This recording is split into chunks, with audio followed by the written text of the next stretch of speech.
যশোরে নাশকতার বিভিন্ন মামলায় আদালতে আত্মসমর্পণ করেছেন আওয়ামী লীগের ১৬৭ জন নেতাকর্মী। জানা গেছে, দুপুরে আত্মসমর্পণের পর তাদের জামিন নামঞ্জুর করে কারাগারে পাঠানোর নির্দেশ দিয়েছে আদালত। মামলার অন্য আসামিরা দ্রুত আত্মসমর্পণ করবে বলে জানিয়েছেন আসামিদের আইনজীবীরা। এদিকে সদর উপজেলার আরেকটি নাশকতার মামলায় আত্মসমর্পণ করেছেন ২৬ জন।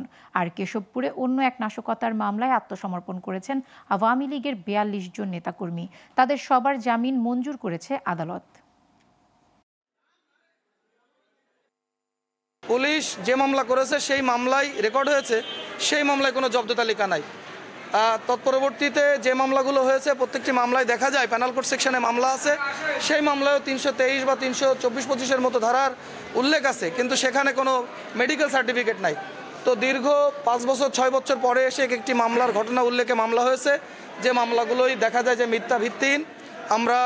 এই মামলায় আমরা সারেন্ডার করেছি, যেহেতু বিস্ফোরক উপাদান বলে আইন থাকার কারণে মামলায় আমাদেরকে জামিন প্রদান করে নাই।